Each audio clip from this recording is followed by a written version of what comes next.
What's going on, everybody? Welcome to the Producer's Journal podcast. I'm your host, Derek, and this podcast is presented to you by Shelby Rowe Productions. For more information on my business, it's shelbyroweproductions.com. You can find this podcast on Instagram at The Producer's Journal. Also, my business Instagram is at Shelby Rowe Productions LLC. This podcast is for generally the producers out there that are trying to follow along to my journey here as a podcast producer and agency owner. This is not an educational podcast. If you're looking to get a top 3 list on how to start a podcast or how to best gain a client, this is not the podcast for you. But what I do give you is real-time stories and updates on my experience as a producer and business owner in hopes that you might learn from my stories, wins, mistakes, and everything in between. So today, I'm going to fade this music out here. Today, I'm going to talk about walking the walk and talking the talk. And the reason I'm bringing this up is because I'm making some shifts in how I push out my content and how I going to try to market my business. And it's going to put me outside of my comfort zone. But so many times I've preached on this podcast and in reels that I've pushed out for this about challenging yourself, fighting through imposter syndrome, and growing. If you don't challenge yourself and fight through fears, you're never going to grow. And again, growth isn't necessarily revenue or a client base. It's also personal. And becoming stronger as a person as you fight through a fear. And if you find yourself complacent, then you're not growing and you're not challenging yourself. So I'm going to challenge myself with how and what I'm going to try to do content-wise. But first off, this is also exciting because for the first time, I'm recording from what is now my podcast station in my studio office. It's been a minute since I've updated everybody. I missed an episode here, which we'll talk about the schedule moving forward too. But things are really coming along. I finally have some paneling up on the wall. So aesthetically, it looks good.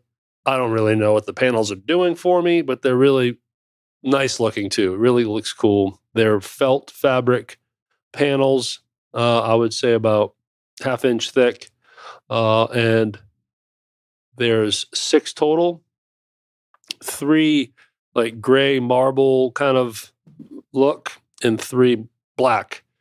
So I have them up on the wall near my table and I have them staggered height wise. So one is the top is, I think, 7 feet, and the next one over, I dropped it down to 6.5 feet. Next one back up, down, in alternating colors. So it looks sharp. Also been working hard at getting the audio stuff dialed in.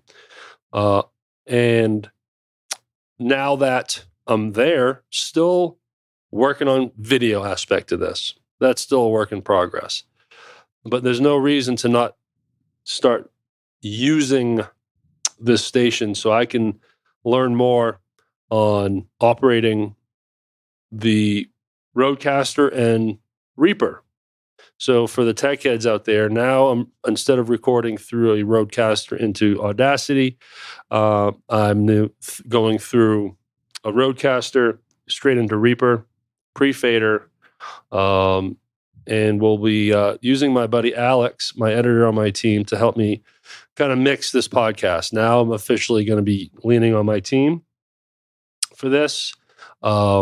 It's still not going to be an edited podcast in the sense of scrubbing and taking out filler words, but I'm going to get a trained professional to mix and master this podcast now.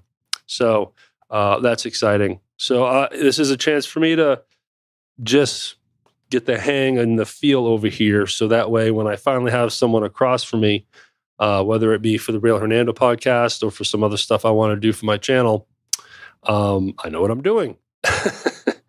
So exciting stuff for that. Schedule. In the world of podcasting, sometimes it's difficult to stay on schedule, and kind of contradicting myself a little bit because I always preach this to clients on how to stay on schedule. Don't miss a week.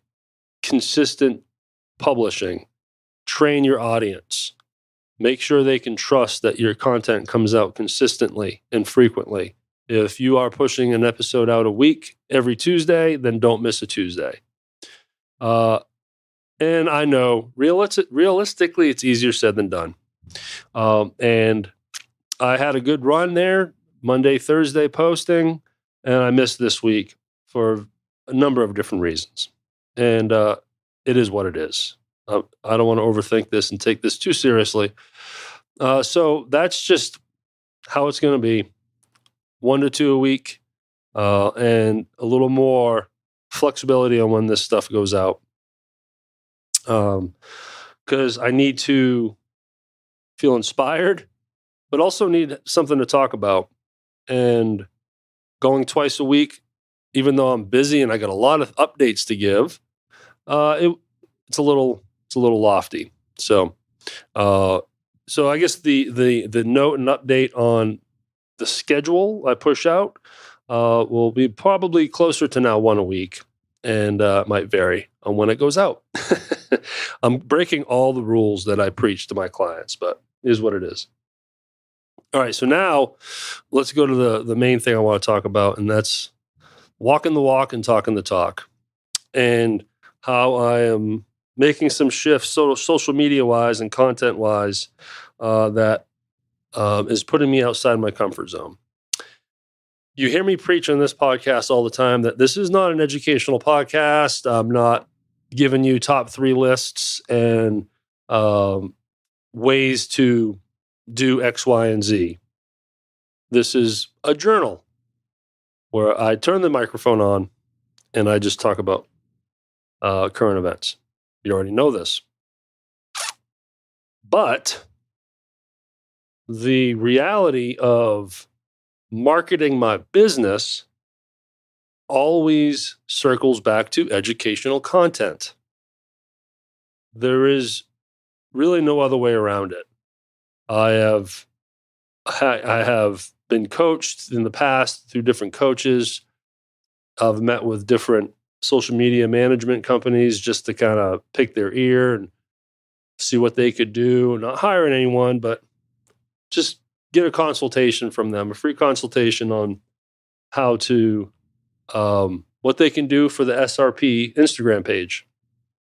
It always circles back to educational content, building your authority, making it very clear who your target is. And when you get that target audience watching you, making it clear what you can do, what you do, and how you do it. And you all know I hate doing that content. I've tried it in the past.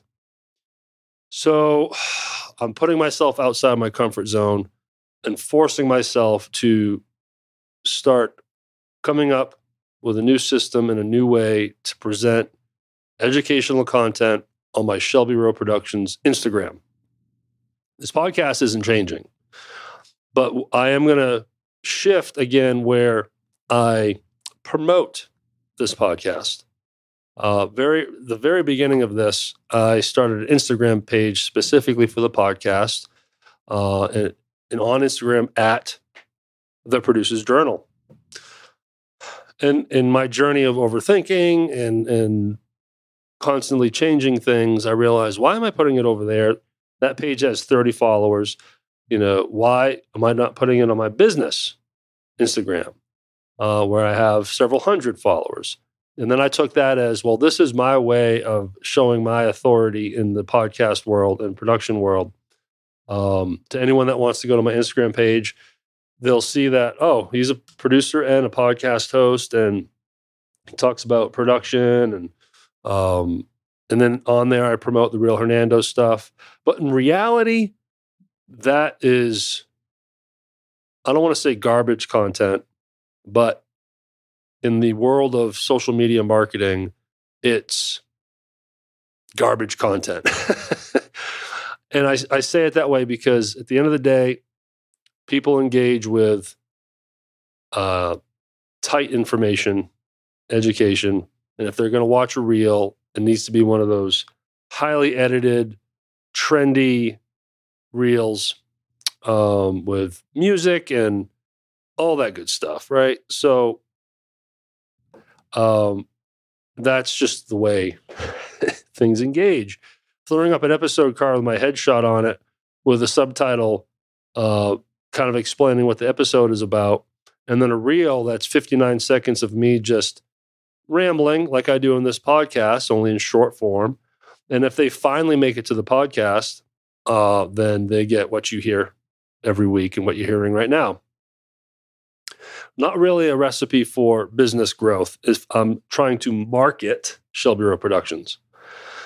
So I'm going to revert back to promoting this podcast on its Instagram page at The Producer's Journal, episode cards, reels, and I might even add some unique content to that page and keep it loose and authentic and organic, where I might just throw a story up because I'm in real time wanting to show video of my studio, which is actually a good idea. I should do that now that I'm saying it, thinking about it out loud here, and really try to build that page that is true to what this podcast is.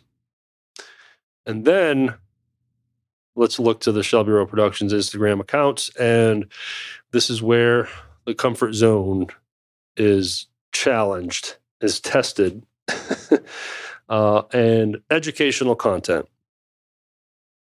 What am I going to do? Right? What am I going to do for educational content? Because I've been through this before, and I kind of know the formulas a little bit, but it's not so much the science that bothers me, how to schedule and plan. It's the art. What am I going to talk about? What am I going to teach? So that's the challenge. So my first step is carousels. Now, if anyone's not familiar with what a carousel is on Instagram, it is basically when you upload, let's say, 5 photos into an Instagram post, it creates a carousel. And you publish it out, and you've seen it before. You're thumbing through Instagram, and you see a picture of your friend, and then you see 3 little dots underneath the picture, and up in the right-hand corner, it will say 1 of 3 or 1 of 5 or whatever. And that just signals you, oh, there's more than one picture, and you just thumb the photo to the left, you swipe left, and it takes you to the next photo. And that's a carousel. But so the carousels are a great tool and widely used for educational content, for marketing a business, because in essence, you can turn it into a slideshow where you're presenting something. And me and my team did this in the past for the last phase of educational content, and they got good engagement. But there's a formula in how they look, the design of them, and how you're explaining the content. The look and design of it, way outside my wheelhouse, totally above my pay grade.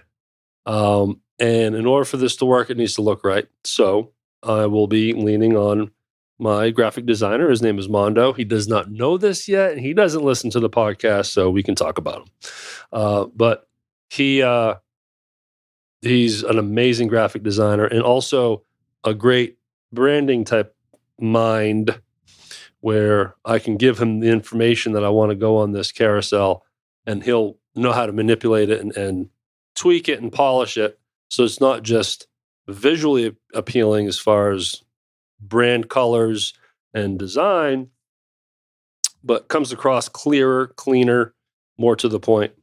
So he's going to be my go-to for that. But at the end of the day, I still need to sit down and think of what to talk about.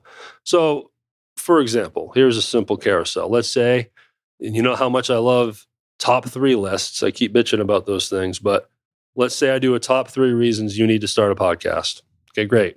Well, that would probably be a 5 slide carousel. First slide has my picture on there, and something there to grab someone's attention so they know exactly what I'm fixing to teach them, or what kind of nugget of information I'm fixing to give to them. That's the key. We want to capture them. And when I say a picture of me, you've all seen it, and this is the gimmick, and this is part of the formula, and this is something I'm going to have to do again. But you'll see a static image of someone doing they're pointing straight up, or they're looking to their side and they're pointing to their left, and what they're pointing at is something the graphic designer added there, and it might be a bullet point like monetize podcast, and then me as the guy on the slide is looking left, looking at that word and pointing to it and making silly faces. And yeah, so how we do that is you fire up a camera in front of your face and spend 10 minutes and take 50 photos of different poses, change shirts, try to make them look different, hand them to your designer so then he can just handpick whatever silly position or pose that he needs, right? So I'm going to have to do that. So each slide gets a picture too. Back to the carousel. So slide 1 brings engagement. It attracts the people in. It grabs them. The next 3 carousels, or the next 3 slides, are the 3 points of what I'm trying to push out there. And then the final slide will be call to action. And this is just total generalization. Basic. The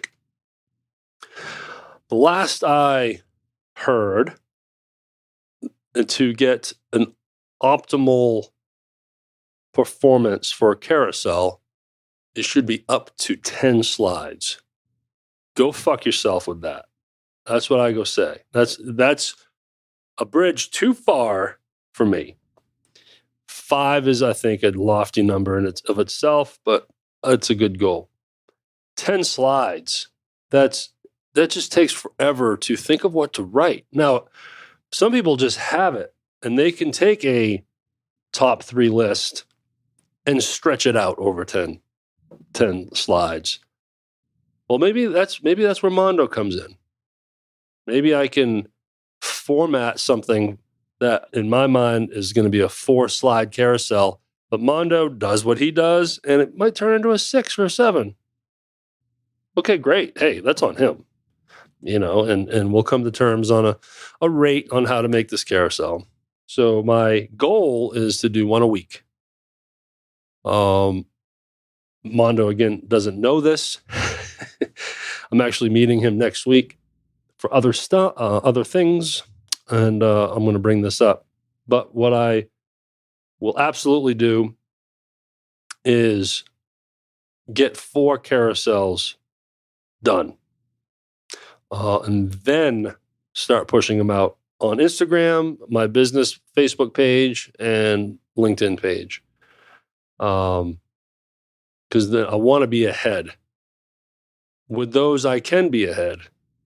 There's no reason for me to really miss a week on a carousel because I can plan ahead. This podcast is different.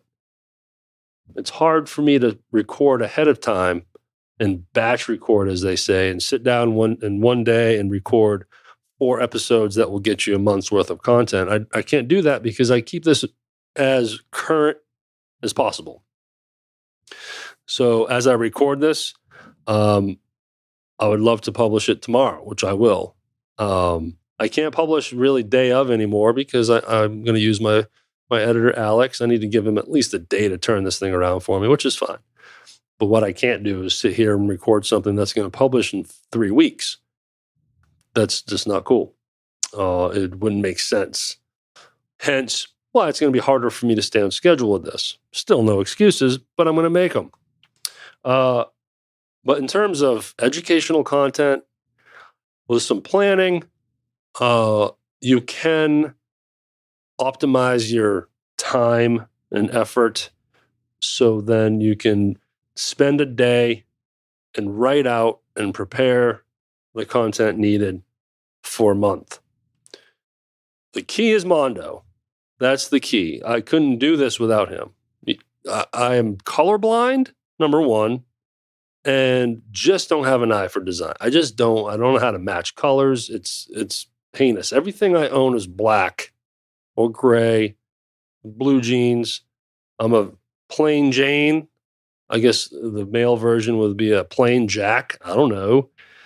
Very simple and black. Everything's black.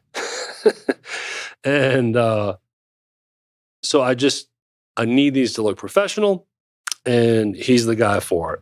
So that's the key. That's how I can sit down and, you know what, challenge myself and just try to think of things to talk about as a way to educate people on why they need a podcast, how to start one, the best way to interview a guest, editing, how to book a guest, different equipment that I'm using as just a way to show, what I use, on and on and on. And just get over the fact that I hate doing that, and fight through that, because ultimately I do need to put some effort in marketing my business. And what I hate most about social media is you put effort and time and resources into amazing content, and it always just feels like it just doesn't do shit for you. The carousels will bring in more engagement. I might get a couple comments and 10 likes rather than 4 likes and no comments. Okay, great. The comments are great because you engage with them. That's the other part of the formula.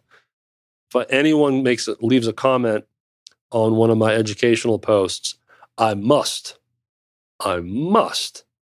like their comment and respond. Keep the conversation flowing, because that really helps engagement and helps reach. And then that person that commented might have just followed the page. They commented on that.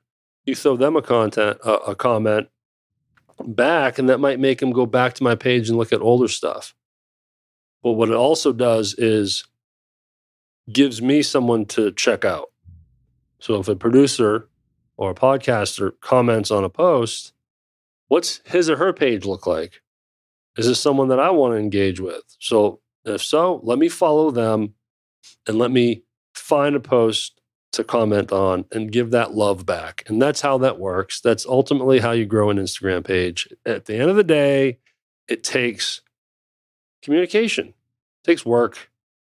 You have to put it out there. And some of these gold standard Instagrammers out there, one in particular, his name is Dan Thomas, who actually coaches people on how to grow their Instagram page, but he walks the walk and talks the talk. You go to his Instagram page, it looks amazing. It's super professional. It's on brand. It's consistent. He gets thousands of views. He's got 100,000 followers, tons of comments. You go to one of his posts, and let's say he has 50 comments.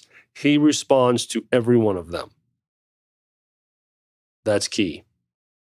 New people come in and they want to comment, and they see that. They see, oh, wow, Dan answers, he's not responding with huge essays or big time, comments. It's a thank you, or you're right, or I hear you. It's simple little responses back to these people, but it shows connection. So now someone's going to be like, ooh, I want to comment, because I know Dave is going to reach back to me. And if you have a question, Dan will answer it, right?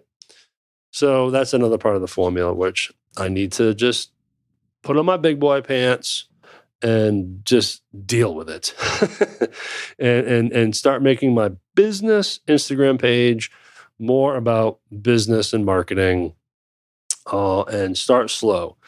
The next phase, once we really figure out the system on how to push out some nice carousels on a consistent basis, that's a little easier for me on my end to just come up with content. Then I want to start doing the more gimmicky reels, because those work. They really do. There's communication, like I said. that really helps grow an Instagram page. But there's a science to it too. It's all about visual, and it's all about giving nuggets of information in the fastest way possible, because we have no attention span anymore. And a good, strong reel should be able to educate someone in 20 seconds. Easier said than done. And then there's also the editing of it, and how you add graphics as far as captioning. And, there's, again, refer to Dan Thomas. Find him on Instagram right now, at Dan Thomas. And it's gold standard stuff. And you'll see his reels. They're amazing. They're amazing. And that's the bar that I'll never reach, but if I keep reaching for that bar, then it'll be better than what I put out now. So out of my comfort zone, and it is what it is.